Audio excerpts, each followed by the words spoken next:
अस्सलाम वालेकुम।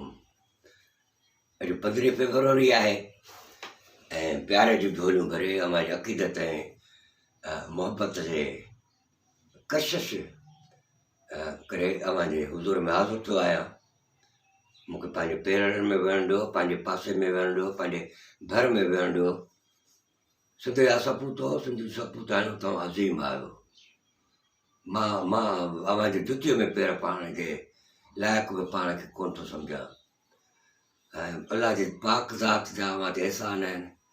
अवां उन धरती जा वारस माल कयो जंहिंजे लाइ अड़े जी आधार नबीअ जे सरदार हज़रत मुहम्मद मुस्तफ़ा सल्लल्लाहु अलैहि वसल्लम लाइ सां वाबस्ता पाण ॿुधो हूंदो त पाण फरमाईंदा हुया त मूंखे अहिड़ा थधिड़ी हीर थी अचे। सो उन थधिड़ी हीर जा जे धरतीअ जा वारस आहियो, तंहिं करे मां केरु थींदो आहियां त मां अवां जहिड़ो पाण खे अवां जहिड़ो सम्झां।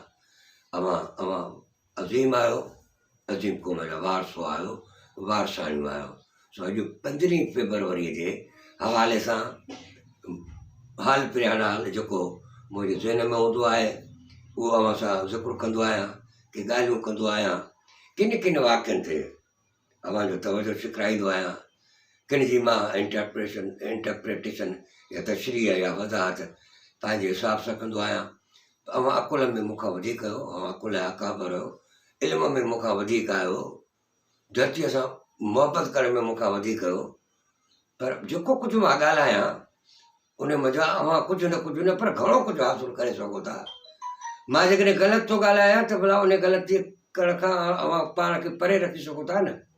अहिड़े नमूने सां मां माज़ी आहियां जी मिसाल जी ॻाल्हि, माज़ीअ में ईअं थींदो आहे त माज़ीअ में जेकॾहिं वॾेरनि ग़लतियूं कयूं अवां उहो न कयो, वॾेरनि चङायूं कयूं उहो कयो।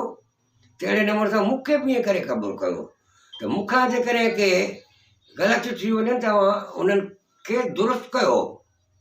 छो त मां डाड़ कोन थो हणां, पर मां हिकिड़ी कोशिशि थो कयां, निमाणी कोशिशि थो कयां त अवां सां तारीख़ फ़हमी, तारीख़ बीनी ऐं तारीख़ नवेसी इहे टई जेके आहिनि गुल खणी तव्हांजे हुज़ूर में ईंदो आहियां। तारीख़ अव्हांखे लिखणी आहे, अवां असांखे तारीख़ अधूरी मिली आहे, अणपूरी मिली आहे। उन में सब्जेक्टिविटी आहे, माण्हुनि पंहिंजूं नफ़रतूं ऐं मुहबतूं उन में घणियूं जेके आहिनि से ज़ाहिर कयूं आहिनि। सो बहरहाल असां इहे ॻाल्हियूं पिया कंदा रहंदासीं ऐं हलूं था पंहिंजे सिलसिले सां। अॼु पंहिंजे 15 फेब्रुआरी ठीकु सम्झा साईं। ऐं हीअ वरी वेनसडे आहे, इटली जी हिकिड़ी असांजी चइजे त लाइब्रेरी आहे।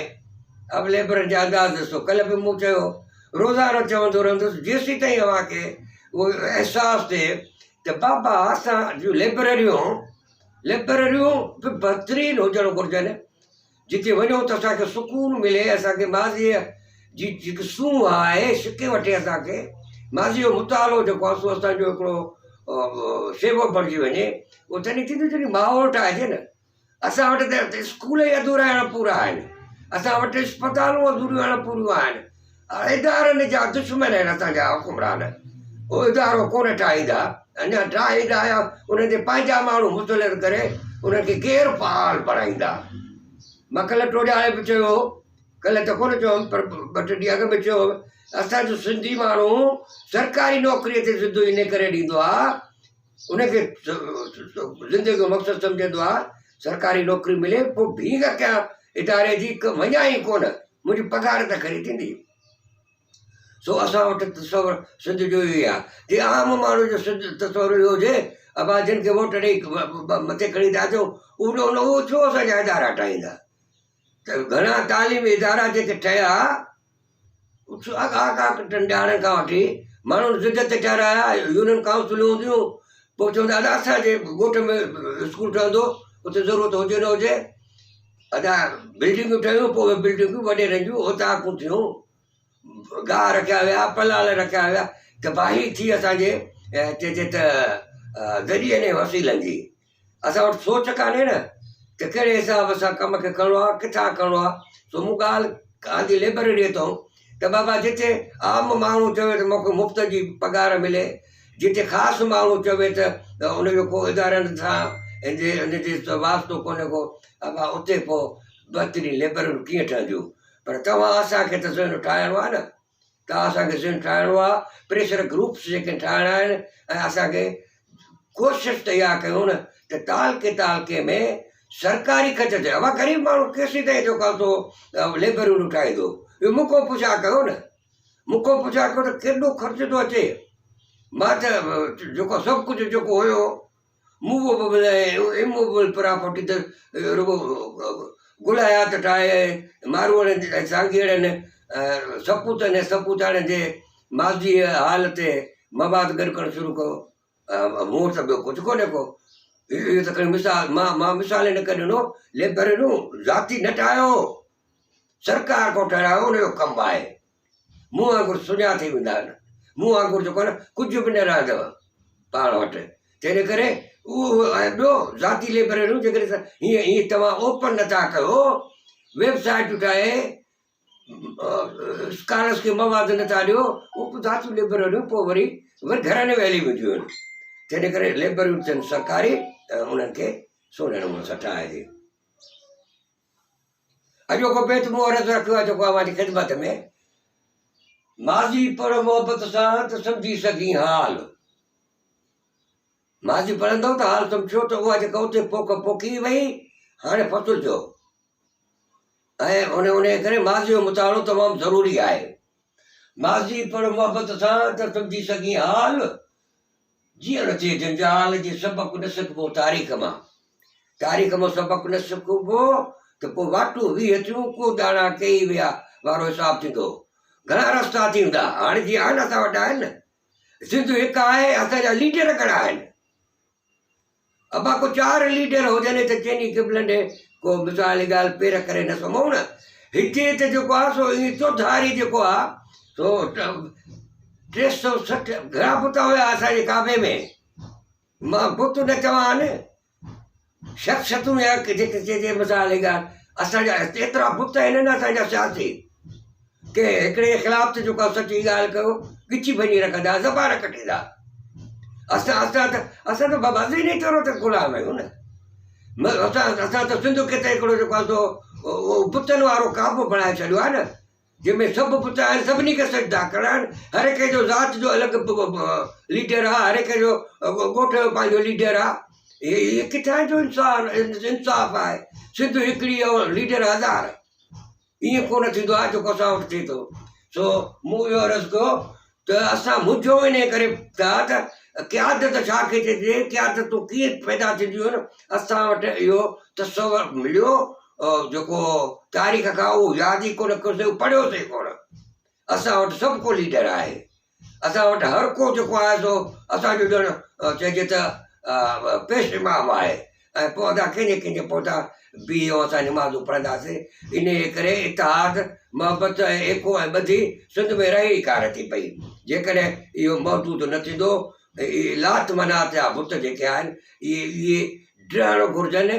ऐं उन मज़ा बहितर इहो आहे त असांजी क़यादत निखरी अचे, उभरी अचे, जेका सिंध जे सूरनि खे सम्झे, सिंध जी माज़ीअ खे सम्झे, सिंध जे हाल खे सम्झे, सिंध जे मुस्तक़बिल खे सम्झे, तॾहिं कमु थींदो। बाक़ी लात मनात जे बुतनि जो तइदादु वधंदो वेंदो, सिंध तक़सीम थींदी वेंदी नज़रियाती, सियासी, समाजी तौर ते, ऐं कुझु कोन थी सघंदो। ऐं जेको थींदो इहो थींदो, हर को पंहिंजो झंझड़ो खणी चकरो ॾेई करे असांजो रोडनि रस्तनि जो ऐं तरक़ी अची किरंदो त मूं क़ौम जो कमु कयो, क़ौम जी ख़िदमत कान्हे। इहा इंडिया ऑफिस लाइब्रेरी जो अञा हले थो शुकुर। मां चाहींदुसि त जेतिरा किताब अव्हां ताईं उन्हनि जा टाइटल्स मां पहुचाए सघां, उहा अव्हांजी ख़िदमत में मां अर्ज़ु रखां। हाणे हिन में जेको आहे अॼु बि हुननि जे तहरीक बाबति खोड़ मटीरियल जेको आहे उहो हुते पियो आहे। असांजो साईं रोहिड़ीअ में आहे, ॿियनि हंधनि ते आहे, ख़ैरपुर में आहे, ऐं हिते जेके रिपोर्टूं आहिनि इहे पियूं आहिनि असांजूं इंडिया ऑफिस लाइब्रेरीअ में। ऐं साईं 2 स्लाइडूं ॾींदो आहियां, ऐं इन ॿिनी स्लाइडनि में जेको आहे सो तक़रीबन 4, 5 की 6 की 8 किताब या किताब त न आहिनि, सोर्स मटीरियल जो जेको आहे मटीरियल जेको आहे उनजी मां निशानदेही कंदो आहियां। साईं हाणे हिन में 17 फरवरीअ ते न 17 न पर सॉरी कॾहिं कॾहिं मूंखां इहा ग़लती थी वेंदी ऐं कॾहिं कॾहिं हिकिड़े तारीख़ जे बदिरां ॿी तारीख़ चई वेंदुसि पर मां शुरूआति में चयो मूंखां ग़लति थींदियो अवां मूंखे दुरुस्त कंदा न अवां त मुंहिंजो आईनो आयो मां त थियो माज़ी आईनो थिया न मूंखां कॾहिं कॾहिं को जुमिलो अहिड़ो निकिरी थो वञे जेको शालाइदो न आहे कॾहिं कॾहिं तारीख़ जी ग़लती थी वञे पर एबन ढकण वारा त अवां आहियो न मूंखे दुरुस्त करण वारा त अवां आहियो न इन करे चवंदो आहे त ॿुधायो विडियो टास्क ॿुधो मुंहिंजी ग़लतियूं बि अव्हांखे जेको आहे सो उन्हनि में अव्हांखे सबक़ मिलंदा सो आई 15 फरवरी जे ॾियारे जी तारीख़ ऐं उन ते जिन जी विलादतूं थियूं आहिनि जिन जूं वफ़ातूं थियूं आहिनि उन्हनि जा नाला अव्हांजी ख़िदमत में मुक़ररु रखणा आहिनि ऐं कंप्लीट नाला न आहिनि इन्हनि खे इदारनि खे लिखण जी ज़रूरत आहे ऐं असांजा इदारा ठहंदे ई वरी अलाह खे प्यारा थी वेंदा आहिनि छो त हुते पार थी ऐं सुफ़ार थी माण्हू अची वेंदा आहिनि माण्हू खे रुॻो पघारूं खणणियूं हूंदियूं आहिनि ऐं कमु करण खां सिंध जो जी ख़िदमत चवंदा त जेको नौकिरी कंदा चयो मां सिंध जी ख़िदमत थो कयां अबा छाजी ख़िदमत आहे तूं पघार थो वठे या इहा ख़िदमत आहे जॾहिं जंहिं क़ौम जो इहो अंदाज़ो हुजे त चवे थो नौकिरी करे कंदो बि चवे मां क़ौमी ख़िदमत थो कयां इन खां वधीक त ॿी कहिड़ी ज़ात थींदी क़ौमी ख़िदमत त इहा आई आहे त हणो वणो घणो पंहिंजी क़ुर्बानी ॾेई करे कुझु कर न क़ौम जे लाइ सो असां वटि क़ौमी ख़िदमत जा वरी पंहिंजा मयार आहिनि सो बहरहाल साईं अॼु जेको आहे बाबर शाह साकी मशहूरु शाइर हो पंहिंजे दौर जो 1887 में 87 में अॼोके ॾींहं ते ॼाओ आहे अब्दुरहीम ॾे थो उन ते कमु थियणु घुरिजे सुठो सुठो हिकिड़ो लेखक हो ख़ासि तौर ते जेका ठही असांजो शाह अब्दुल लतीफ़ भिटाई जे नाले ते हुते मेमोरियल कमेटियूं ठही आहे थींदा असांजा सेमिनार थींदा अदबी कॉन्फ्रेंसूं थींदियूं उन में हिन जो वॾो किरदारु हुयो ऐं हिन कुझु किताब मुरतब कया उन रिपोर्टुनि ते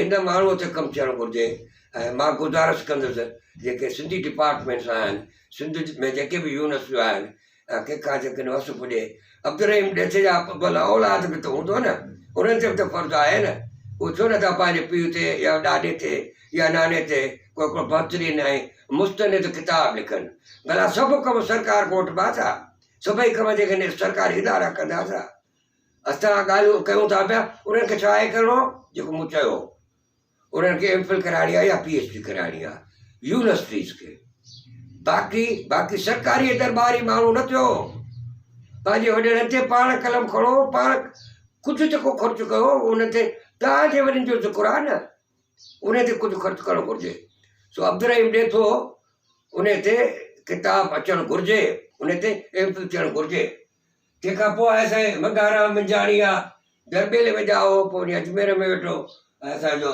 बिज़नेसमैन हो मुंहिंजे हिकिड़े दोस्त चयो यार तूं ॿियनि जो ज़िक्र करे थो बिज़नेसमैन जो ज़िक्र छो थो करे मां चयो बाबा लतीफ़ साईं जे दौर खां बि अॻे तव्हां दुनिया ते ॾिसो सिंध सां भरी पई आहे किथे हुते रेड इंडियंस जे नाले सां किथे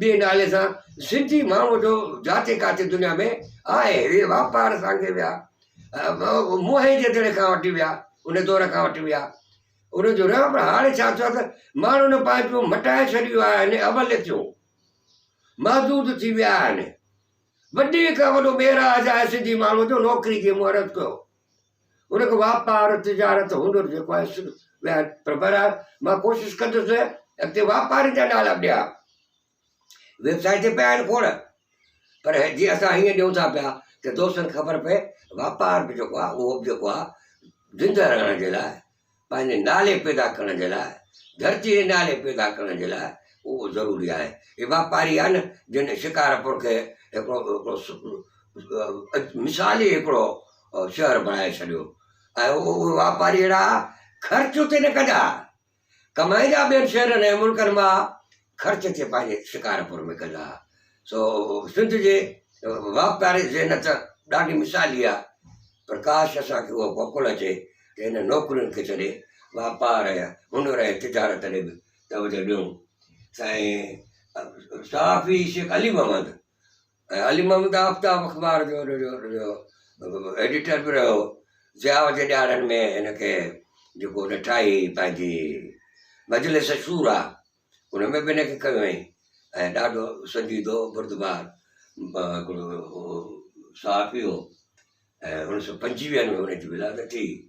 आज़ाद सूफ़ी ख़ैरपुर में ॼाओ ख़ैरपुर जो हिंदू माना सचल जो पोइ लॻ ऐं पोइ त उन 1930 में ॼाओ 17 साल जो थियो त हिंदुस्तान इंडिया ऐं पाकिस्तान मुल्क ठहिया पोइ हितां लॾे वियो ऐं हिन वञी जेको आहे सो अजमेर वसायो ऐं सुठो कलाकार पंहिंजे दौर जो रहियो। राम लहेजा उहो बि अदाकार आहे 32 में ॼाओ कराची में ॼाओ पोइ हितां लॾे वियो। गुलाम कादिर सोज़ शाइर आहे उनजी 1933 में जेके असां विलादत थी आहे। 35 में ॼाओ आहे मीर मोहम्मद टालपुर डॉक्टर हो यूनिवर्सिटी जो उस्ताद हो ऐं हिन जो बि जेको वॾो कंट्रीब्यूशन रहियो आहे तहक़ीक़ जे दुनिया में ॾाढी पंहिंजे शागिर्दनि जी रहबरी ऐं रहनुमाई कयईं। तंहिंखां पोइ आहे सैयद हाकिम अली शाह अला वॾी हयाती ॾियसि उस्ताद बुखारी जो भाउ आहे ऐं मूंसां गॾु सिंधी अदबी बोर्ड जो मेंबर बि आहे। साल जा साल असां हिक ॿिए जा विझारे आहियूं ऐं मां हुनजी चइजे निमाणीअ तबियत आहे महिनती तबियत जो जेको आहे गवाह आहियां। हिन माण्हू आर्कियोलॉजीअ ते वॾो कमु कयो आहे ऐं थियणु त ईअं घुरिजे अहिड़नि माण्हुनि खे विहारे सहूलियतूं ॾेई ऐं हिन को कमु कराइजनि पर सैयद हाकिम अली शाह कमु कंदो थो रहे हुनखे दरबार सरकार जी इन सिलसिले में मोहताजी न कई आहे। असांजो शाइर आहे अहमद हुसैन अहमद उनजी जेकी आहे विलादत 48 में थी आहे। मटियारे जो सैयद ज़ुल्फ़कार अली शाह उनजी 1941 में थी असांजी विलादत थी। सिंधू मीराणी दादूअ जो उनजी विलादत थी आहे 1948 में। साफ़ी आहे फ़तेहचंद कालरा उहो जेकाबाद में उनजी 1951 में वफ़ात विलादत थी आहे। मोहम्मद सिद्दीक़ सारियो जॾहिं मूं सिंध सुगड़ संगत ठाही सभई सुगड़ मूं गॾु कया ऐं उन ॾियारनि में मोहम्मद सिद्दीक़ सारियो बि असां सां गॾु हो ऐं असांजो सिंध सुगड़ संगत में रहियो ऐं पोइ सिंध सुगड़ संगत जो हाणे वरी हुनजो नालो मटाए ऐं दोस्त रखियो आहे सिंध सुगड़ भलाई तंज़ीम NGO करे छॾियनि। मूं तॾहिं ठाही त मुंहिंजे ज़हन में हो त इहा फ़क़ति ऐं फ़क़ति प्योरली लिटरेरी हिकिड़ी ऑर्गनाइज़ेशन रहंदी। सो बहरहाल मुश्ताक पवर आहे 1955 में उहो ॼाओ आहे इहो लेखक आहे। तंहिंखां पोइ आहे अज़हर इस्बाणी अज़हर इस्बाणी अदाकार बि हो शाइर बि हो वॾो नालो ऐं हाणे कोन्हे को असां में पर हुन पंहिंजी ज़िंदगीअ सां इंसाफ़ कयो ऐं घणो कुझु जेकी ख़िदमतूं पंहिंजे लियाकतनि ऐं सलाहतनि क़ौम खे ॾियणो सो ॾिनई।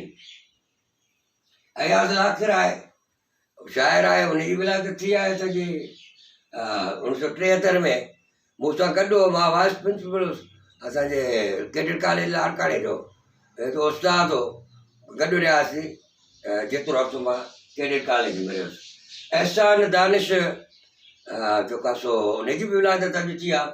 डॉक्टर बशीर अहमद शाद जो फर्ज़ंद आहे ऐं हिन में उन डॉक्टर मूंखे इहो एज़ाज़ु हासिलु आहे डॉक्टर बशीर अहमद शाद मूं वटि PhD कई ऐं एहसान दानिश जो बि मां PhD में को गाइड रहियुसि।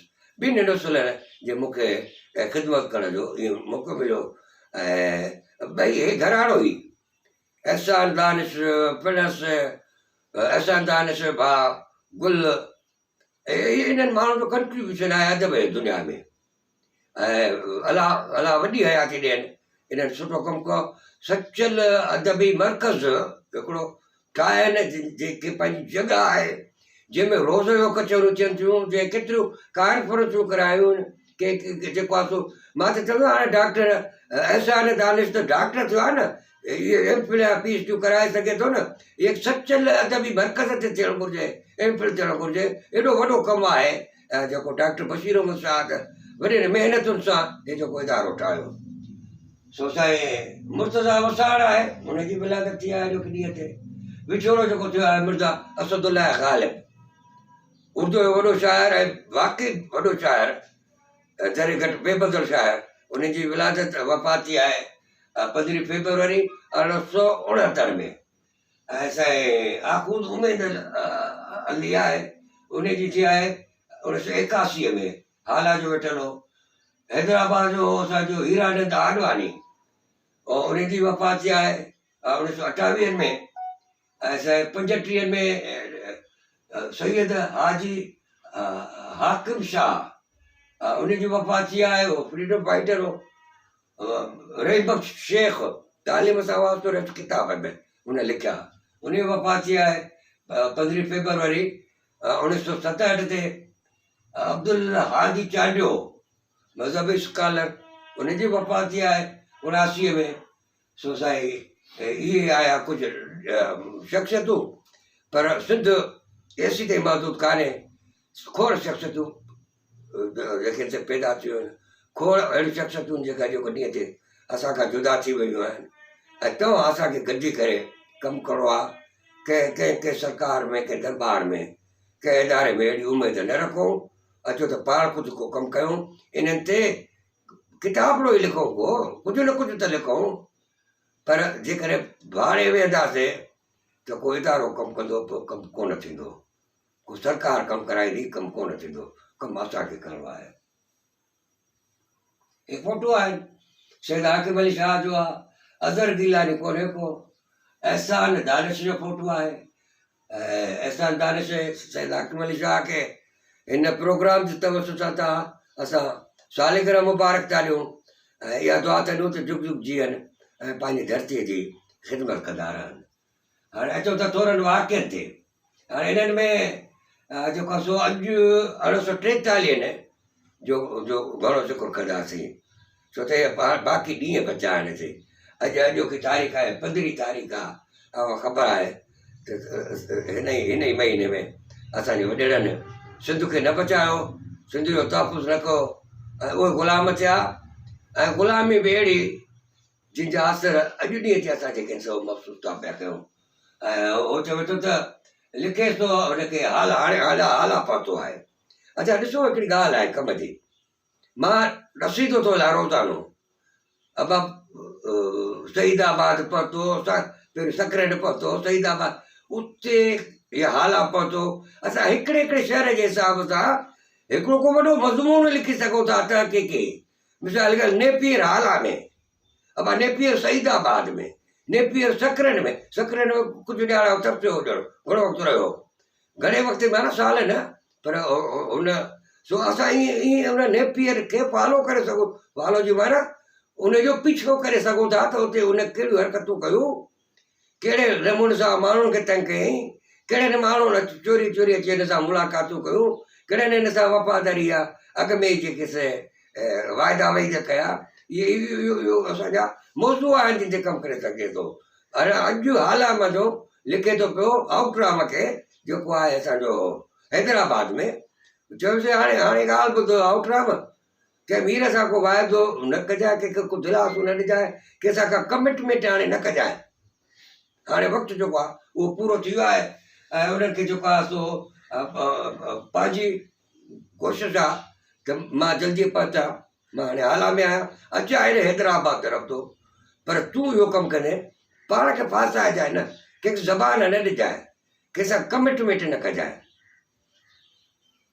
अच्छा अजीब ॻाल्हि आहे जेका अहिड़ी असांजी तारीख़ जे वर्कनि में न आई आहे त सिंध में हिन अंग्रेज़नि जे इब्तिदाई दौर में 1851 जो किसो आहे। अमेरिका जो हिकिड़ो हुयो माण्हू, उतां जो माना उते जो पैदा थियल, गार्डनर नालो हुउसि। उन जेको आहे सो फिरंगी सरकार खे, मर्कज़ीअ खे, सूबाईअ खे, हिन कमिश्नर खे एप्रोच कयो त मूंखे इजाज़त ॾियो त मां जेको आहे सो सूडा ॻोठु आहे त असांजे लाइ हिकिड़ो मशहूरु आहे, उते जेको आहे लोह ठाहिण जो कारखानो या फैक्ट्री लॻाया। असां पोइ हुन ते छा थियो आहे जो कमिश्नर कराची वारे कलेक्टर खे, हैदराबाद वारे कलेक्टर खे लिखियो आहे त बाबा तव्हां सूरत हाल खे ॾिसो ऐं अमेरिकी चवे थो पियो सूंडर में इहो काम करे सघे थो त उते मटीरियल असांखे रॉ मटीरियल मिली वेंदो जंहिंमां असां लोह ठाहे सघंदासीं। सो इहा कोशिशि थियो इन ते अॼु ॾींहं जेके सूंडनि ते इन हिसाब सां कंहिं तहक़ीक़ कान कई आहे, पर 1851 में हिते लोह जे कारखाने ठाहिण जी हाणे पिपरीअ में बि थियो, बेनिकास में बि थियो, मिसाल था वधो, पर इहा सोच अॻ में बि पैदा थी हुई। उहो आहे साल आहे 1851 ऐं तारीख़ आहे 15 फेबरवरी। ऐसे 1920 में ख़िलाफ़त कॉन्फ्रेंस थी आहे असांजी उन में, पर उन में मुंबई में थी आहे। उन जी सदारत करे सिंध जा रईस गुलाम मोहम्मद घुर्गड़ी ऐं रईस गुलाम मोहम्मद घुर्गड़ी हिते हाणे असांजो दोस्त हो लगारी साहब गुज़ारियो, बहितरीनु किताब लिखियो अथईं। ऐं गुलाम मोहम्मद घुर्गड़ी जी इहा हैसियत हुई त जंहिं कॉन्फ्रेंस जी उहो सदारत करे थो, इहा 3 ॾींहं हली। अॼु आहे मिसाल 15, 16, 17 या 3 ॾींहं हली। उन में केरु केरु था शरीक थियनि, शरीक थींदड़नि जा नाला अवां ज़हन ते आणो त उन में नाला बि लिखिया आहिनि। उन में क़ाइद आज़म मोहम्मद अली जिन्ना बि उन में एज़ अ पार्टिसिपेंट शरीक थियो, उन शिरकत कई आहे। मौलाना अब्दुल बारी शिरकत कई आहे, शिरकत कई आहे। अब्दुल कलाम आज़ाद उन में आयो आहे, ज़फ़र अली ख़ान आयो आहे, सैफुद्दीन कचरो उन में आयो आहे, हसरत मुहानी उन में आयो आहे, जे वॾो कमु कयो आहे, जंहिंजो हुन तर्जुमो बि कयो असांजे तारीख़ इस्लाम ते हिन जेको लिखियो आहे, तमामु वॾो कमु लिखियो अथई। हज़रत मुहानीअ जो उहो पाण त न आयो, उन औलाद जेको आहे हिते पाकिस्तान में पोइ आयो। सो साईं ॾिसो मूं ॻाल्हि ते कई, सिंध जे अज़मत खे सम्झो, सिंध जे क़यादत खे सम्झो, क़ाइदाना सलाहियतुनि खे सम्झो। ऑल इंडिया सतह जो जलसा था थियनि, उन्हनि जूं जेके आहिनि सदारतूं तव्हांजा वॾा था कनि, ऐं उन में तमामु वॾा तारीख़ जा वॾा माण्हू, तारीख़ जी माना इहा थी उन दौर जूं वॾियूं शख़्सियतूं उहो उन में शिरकत थियूं कनि। अमा में इहे आहिनि। असां जॾहिं न पंहिंजूं क़यादतूं छॾे ॿियनि जा चइजे त मुरीद थियणु शुरू थियासीं, ॿियनि जी आण मञणु शुरू कयोसीं, ॿियनि जे पाछे में लिखणु शुरू कयोसीं, तॾहिं त सिंध जो अहिड़ो असरु थियो आहे त असां सिंध जे क़यादत ते काठी वाइण वारो सिंधी आहे। हुन पंहिंजी क़यादत खे न उभारियो, ॿिए खे सपोर्ट कई, ऐं ॿिए पोइ वरी जेको आहे हिन खां चइजे त सदरियूं बि ठारायूं, पाजामा बि ठाराया, पर वज़ारत जा गवर्नर ई कान मिलसि। हाणे वरी सिंध आज़ाद पार्टी जे नाले सां पार्टियूं ठहियूं, ऐं उन्हनि जो कमु हुयो हिकिड़ो शऊर पैदा करणो सिंधी माण्हुनि में, त सिंध खे जेको आहे सूबाई ख़ुदि मुख़्तियारी मिले ऐं हाणे मुंबई जे परगिणे खां उहो अलॻि थिए। पोइ जिते किथे नयूं शाखूं क़ाइमु थियूं, ऐं इहो असांजी तारीख़ जे वर्कनि में हिन जो ज़िक्र न आयो आहे। सो अॼु जेको आहे सो कहिड़नि कहिड़नि हंधनि ते हिन जूं शाखूं खुलियूं, कहिड़ा कहिड़ा हुन जा जेके थिया असांजो उहिदेदार थिया। त हाणे हिन में जेको आहे सो पहिरीं थी आहे शिकारपुर में, ऐं शिकारपुर में जेको आहे सो हाजी मौला बख़्श जेको आहे सो उन सदर जो आहे, मौली फज़ुल्ला नायब सदर जो आहे, अब्दुल करीम चिश्ती जेको आहे सो उनजो सेक्रेटरी थियो आहे। अच्छा, मूं कल्ह ॻाल्हि कई, अॼु बि ॻाल्हि कल्ह न कई आहे, 2-3 ॾींहं अॻ में, अॼु बि चवां थो। हाणे ॾिसो तारीख़ कीअं पई, तारीख़ वाक़िया कीअं पिया रुख वठनि। बाबा ख़िलाफ़त में वास्तो रखंदड़, मज़हब सां दिलचस्पी रखंदड़, हाणे उहो काॾे था सुरंदा वञनि, अचनि था पिया पहिरियों सिंध खे अलॻि कराइण वारी तारीख़ में, ऐं पोइ वरी उन खां पोइ सभु सॼी खेप जेकी आहे उहा वरी पाकिस्तान जे मूवमेंट में हूंदी, किन नालनि खां सवाइ। हाणे इहो ईअं थो पियो जेको हालतूं असांखे असरअंदाज़ थींदियूं पाकिस्तान जे क़याम में सिंध खे जेके से वठी थियूं वञनि। अच्छा, ॿी जेकी थी आहे ऊदी, ॻोठ ऊदी, मौलाना ऊदी मशहूरु शख़्सियत आहे। उन जे ॻोठ में अब्दुर रहमान सरकी जेको आहे उनखे उते सदर को अथनि, ऐसा है तंहिंखां पोइ मौलवी अब्दुल करीम आहे, उनखे खज़ांची कुदन नोट कयो जाते काथे मौलवी आहिनि। सिंध आज़ाद पार्टी जेका ठहे थी सिंध खे बम्बई खां अलॻि करण जे लाइ उनमें बि मौलवी आहे। पोइ पाकिस्तान ठाहिण में बि इहो ई साॻियो ई कमु थो अचे पियो। कमु थो अचे माना पंहिंजूं ख़िदमतूं सर जाप थो ॾिए। अवां हिकिड़ो रुख ॾिसंदा रहो हालतुनि जो, कीअं पियो मटिबो रहे, कीअं पियो बदिलंदो रहे।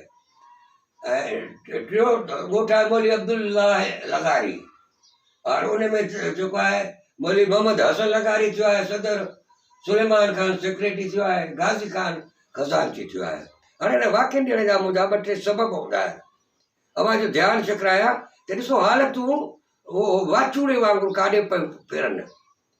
काथों हली आहे ख़िलाफ़त तहरीक, काथों असांखे जेको आहे हिकिड़ो ग़लति दर्स मिलियो त हिजरत जो, त हिजरत कबी आहे। तंहिंखां पोइ वरी इहा हरावल दस्ता मटबा हिते पता अचे आज़ाद पार्टी में शामिलु थिया, वरी पोइ इहे जेके आहिनि उहो मुस्लिम लीग में शामिलु थींदा। सर आगा खान ते जो जेको पॉलिटिकल कंट्रीब्यूशन आहे सिंध जे हवाले सां तमामु घटि कमु थियो आहे। असां वटि ईअं थींदो आहे ख़ासि तौर ते मज़हबी ऐं रुहानी जेके क़यादतूं हूंदियूं आहिनि कोशिशि कंदियूं आहिनि असां जेको ॿियो कमु न करे, ऐं जॾहिं पोइ पंहिंजो कंदो आहे त हुन में मोहबत ऐं अक़ीदत हूंदी आहे, तंहिं करे हिकु सचाई वारो अची न सघंदियूं आहिनि। सर आगा खान कराची में ॼाओ 1995 में जेको वायसराय सां वफ़द मिलणु वियो उनजी क़यादत सर आगा खान कई। उहो वफ़द छो वियो, जॾहिं बंगाल जो विरहाङो थियो त पोइ उते असांजे चइजे त हिंदुनि सख़्तुनि ते जेको एहतजाज कयो, हंगामा कया, गोड़ कया, उहो उनजो असरु असांजे सिंध ते बि पियो। ऐं उन में अख़बारूं निकितियूं जिन्हनि चइजे त बंगाल जे विरहाङे ख़िलाफ़ु जेको आहे सो लिखियो, शाइरी थी, ईंदो पंहिंजे वक़्त ते हुनजो ज़िक्र कंदासीं। त पोइ मुस्लमाननि वरी हिकिड़ो वफ़द आयो त बाबा हीअ त ज़्यादती आहे, असांजे हक़ में जेकॾहिं हिकु तक़सीम थिए थी त पोइ हिंदू असां त छो था चिड़नि। उन जी क़यादत कई सर आगा खान, जंहिंजी मूं तस्वीर ॾिनी आहे। अच्छा, इहो थियो 1905। 1996 में ऑल इंडिया मुस्लिम लीग ठही ढाका में, उनजो फाउंडर सदर थियो सर आगा खान। वरी 1970 में जेको हुन मुस्लिम लीग जो पहिरियों सालाना इजलास थियो, उहो इजलास में कराची में माना सिंध में थियो। मूं मथे ॻाल्हायो सर आगा खान ते। हाणे सर आगा खान साल आहे असांजो 1934। हाणे 1934 में अञा चइजे थो मुस्लिम लीग उहो करो खणी पंहिंजी हिकिड़ी वॾी कुवत बणिजी न उभरी, त उन ॾाड़नि में जेको हूंदी ऑल इंडिया मुस्लिम कॉन्फ्रेंस जे नाले सां हिकिड़ी पार्टी। हाणे उनजी हैसियत जो अंदाज़ो अॼोके न वाक़ई मां लॻाए सघंदो। 15 फरवरी आहे 1934 जो साल आहे। सर आगा खान उन पार्टीअ जो सदर ऐं सेक्रेटरी नामज़ थो करे, मुक़ररु थो करे, नामज़ न चओसि, मुक़ररु थो करे। ऐं सदर केरु आहे, उहो छतारी आहे मशहूरु नवाब सर मोहम्मद सईद, ऐं जेको सेक्रेटरी थियो आहे हाजी अब्दुल्ला हारून। हाणे ॾिसो ॻाल्हि ॿुधो, हिन ते कमु घटि थियो आहे असां वटि। असां जेके वॾा माण्हू आहिनि न, वॾा माण्हू जेके जिन खे दुनिया जहान वॾो चए थी, मां या वाक़ई शायदि वॾे माण्हू जी का वसफ़ ॿी ॾियूं, उन्हनि वॾनि माण्हुनि जा पाण में रिश्ता नाता मिठियूं माइटियूं बि आहिनि। ऐं उन में हाणे ॾिसो आगा खान जो ॿियो किरदारु थो थिए। मुस्लिम लीग ठाही, तंहिंखां पोइ वरी मुनज़म कई असांजो मुस्लिम कॉन्फ्रेंस खे, ऐं वरी पोइ असांजो काइदे आज़म मोहम्मद अली जिन्ना वरी उन मुस्लिम लीग खे पंहिंजे तहरीक खे पाकिस्तान तहरीक खे पंहिंजे तकमील ते पहुचायो। कमु खणिया खोड़ मौज़ू आहिनि, असां घटि था कमु कयूं, शायदि असां वटि वक़्तु कोन्हे, या शायदि सिंध जे तारीख़ सां असांजी मोहबत कोन्हे। असां कंहिं ते चइजे त उहो तहक़ीक़ी ऐं तनक़ीदी निगाह विझणु पसंदि नथा कयूं, तंहिंजे करे इहा सूरत हाल ईअं थी थिए, घणियुनि ॻाल्हियुनि जी असां ख़बर नथी रहे। उन तरह आहे अयूब ते दॿाउ पइजी वियो आहे। ऐं छॾे कुर्सी छॾे। हाणे उन दॿाअ जे नतीजे में अॼु कुझु सियासतदान हिन रिलीज़ कया आहिनि आज़ाद थिया, जंहिंमें भुट्टो आहे, शेख अयाज़ बि इन ॾियारनि में जेल में वियो। अॼु उनखे छॾनि। तंहिंखां पोइ अजमल खटक आहे, ऐं वली खान आहे, रसूल स्टालपुर बि जेको सो उहो बि जेको अॼु ॾियारे ते 15 फेबरवरी 1969 ते जेको सो उन इन्हनि खे रिलीज़ कयो, आज़ादु कयो अयूब जे उहो जेको चंगल मां जेको उहे थियासीं। 79 जो साल आहे, 15 फेबरवरी आहे। ऐं भुट्टे छा कयो, चैलेंज कयो लाहौर हाई कोर्ट जे फ़ैसिले खे, जंहिंमें हिनखे फांसी ॾिनी आहिनि। ऐं पोइ सुप्रीम कोर्ट उहा ॿुधण लाइ मंज़ूरु कई। ऐं असांजो उहो जेको आहे 24 फेबरवरीअ ते खां वठी असां हिन केस जी ॿुधणी शुरू कंदासीं। माना चवण जी आहे लाहौर हाई कोर्ट हिनखे फाई जी सज़ा ॾिनी, उनखे भुट्टे चैलेंज कयो ऐं उहो नज़रसानी करण लाइ। ऐं अॼु उन जो ख़बर पहुती त सुप्रीम कोर्ट उनखे जेको आहे सो मंज़ूरु कयो आहे त असां 24 तारीख़ खां वठी इन केस जी रिविजन जी, इहा रिविजन पिटीशन आहे, उनजो जेको आहे सो उहो करे वठंदासीं। सो मुंहिंजा साईं ईअं पियो आहे, हमारी ख़िदमत में रोज़ु अचिबो, अव्हां खां रोज़ानो वक़्तु वठिबो, पंहिंजो मोहबतूं ऐं पंहिंजा जेको कुझु दिलि में आहे तव्हां सां अक़ीदतूं निस्बतूं उहो बि विराए बि रहिबियूं। ऐं सुभाणे वरी 16 तारीख़ थींदी, असां चए वेब कचहरी कबी हाल अहवाल कबा। तेसीं ताईं वेंदे वेंदे मां अव्हांखे दुआ ॾींदो आहियां, अॼु बि दुआ ॾियां थो तो रब पाक पंहिंजे महबूब अड़े जे आधार नबीअ जे सरदार हज़रत मोहम्मद मुस्तफ़ा सल्लल्लाहु अलैहि वसल्लम खे, जिन जो फरमानो जंहिंसां मनसूब आहे त फरमाईंदा हुया त मूंखे हिन तरफ़ खां थधिड़ी हीर अचे थी, मुंहिंजा मालिक साईं अहिड़ियूं हालतूं पैदा कर त इहा ख़िज़ा में न बदिलजनि, हीर जेकी आहे सदाईं घुलंदी रहे, माण्हू ख़ुशि हुजनि, सुखिया सताबा हुजनि, उनखे का तकलीफ़ न हुजे, ऐं उहे पंहिंजी लियाकतनि सलाहतनि पंहिंजे पकड़े न पव वारनि जी बि ख़िदमत कनि ऐं दुनिया जहान जी बि ख़िदमत कनि। सो मुंहिंजा साईं इन दुआ सां गॾु अस्सलामु अलैकुम।